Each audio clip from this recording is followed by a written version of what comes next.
Hello and welcome to Vancouver Carpenter. Today we are going to do some mud framing. So what we've had happen here is we have found out that this wall is 3/4 of an inch out of plumb almost by installing the tile plumb. So down at the bottom here it's nice and flush, and way up at the top here it's about 1/2 inch. And I actually checked the tile setter's install and he actually put it about 1/4 inch out of plumb with the wall. If he had have actually done it dead plumb, it would have been like almost 3/4 of an inch up at the top. So now what we're gonna do is we're gonna fix this with mud. So let me introduce a new tool to you guys. This is a Darby. So this is basically a screed, like a straight edge for floating drywall mud. So what I'm gonna do is I'm gonna load this up full of quick setting drywall mud, and I'm gonna pull this like a straight edge, a screed. So it's going to go from nothing in this corner to 1/2 inch on this side. First I have to get some tape along this edge, otherwise my Darby is going to leave a nasty aluminum streak and scratch. So first I'm going to load it on with a hawk and a trowel, and I've got it mixed medium, medium thick.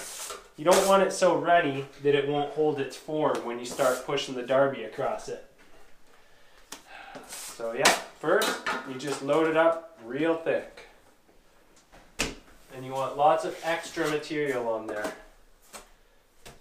Not too much, but enough.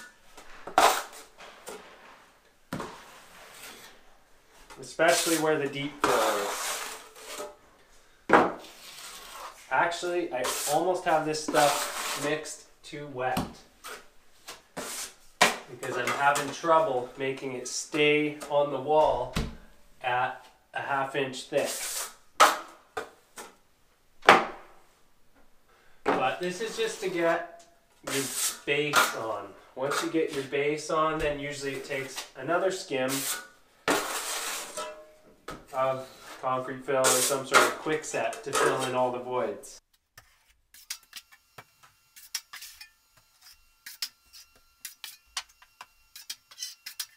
Well, I can tell it's still a bit empty. Try to get some excess material on there at the top. If it's not thick enough, it can be kind of hard to get it to stay put. But that's why you need to do a second coat of quick set, because this one just gets the bulk of it filled in. Okay, time to start pushing this thing around and find out where the voids are.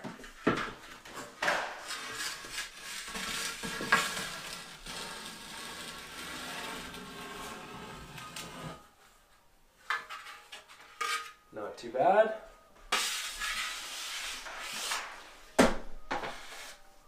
It's mostly just at the top like I expected.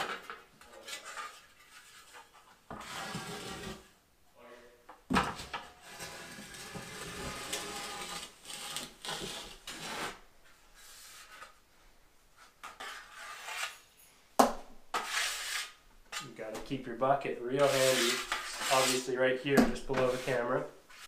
It's best not to fuss too much at this stage. Like you can see it's pretty full there, and then we got a little void there, and then up here it's super hard to get that full because it's such a deep fill there, and like I said, the material's a tiny bit wet.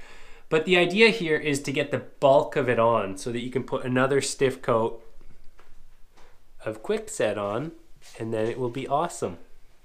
I do want it a little bit better than that though. So let's see what we can do. I can add some material with my knife sideways so that it's not actually pulling it down with gravity anymore. Just to get that one major spot full. But yeah, gravity's really fighting me here. Now I'm gonna give it one more pass and not worry about how it looks after. Can always add more mud. Let's do one more up.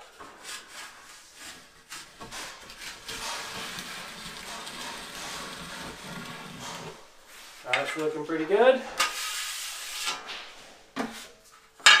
Also, when you go over it too many times, you start to shred the tape. And now I've got to be careful not to damage this Schluter edge.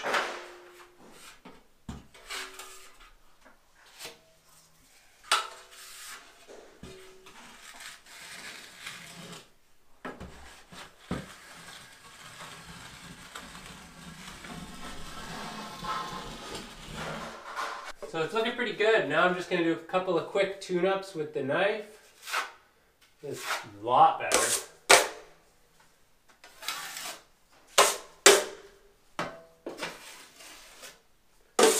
Now it's time to do the bottom.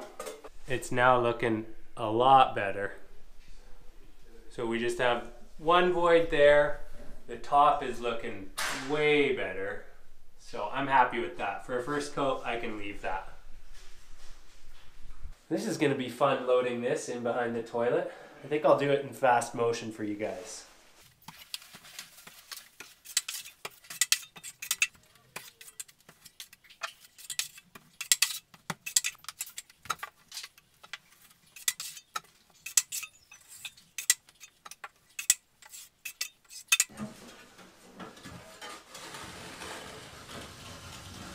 I usually do a kind of light pass first.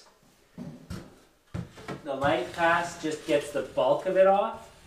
Because the more you're trying to take off all at once, the harder it is.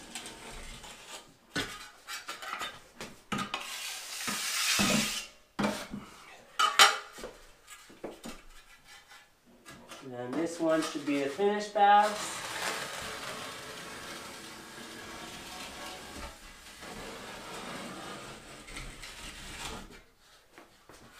There we go. I'm happy with that. Let's take one last look at that. So there we are, going right back into the corner. It's pretty grainy, so it does need one more skim of this stuff. So I'm going to mix up another batch of Confill tomorrow and skim it out one more time. We've got one big old lift off that'll get scraped down. And we've got those little bits that need to be filled tomorrow, which will fill in with our next skim of Confill. But otherwise, it's straight and plumbish.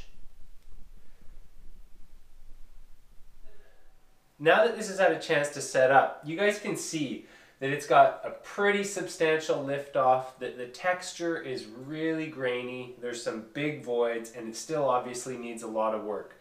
This was just the rough coat to get it sort of fleshed out. And it's now time to scrape all of this down and get ready to put another coat on it. Especially this guy. That is one heck of a lift off. I often use my trowel like this.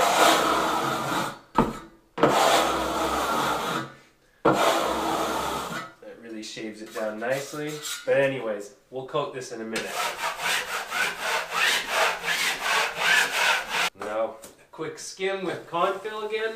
Get rid of all those imperfections.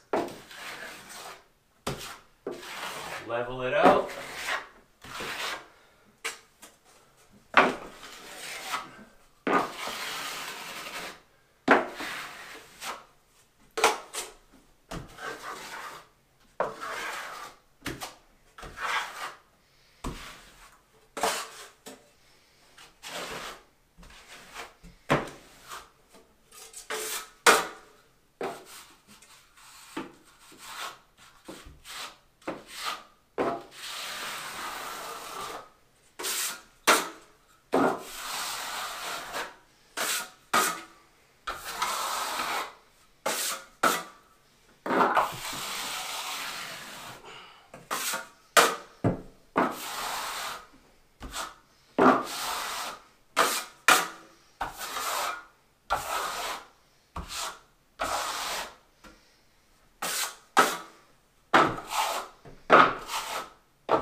Not so critical which direction you put it on and take it off anymore,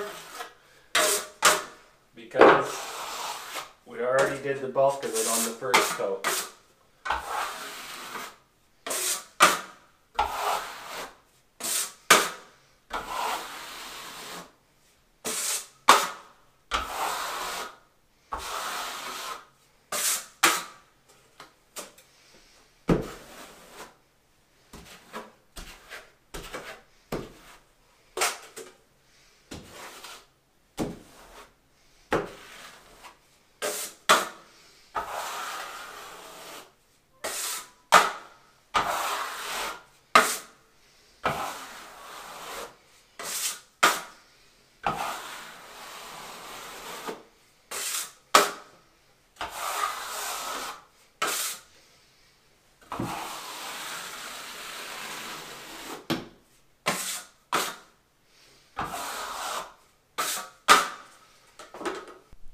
So as you can see, the texture is now looking a lot better.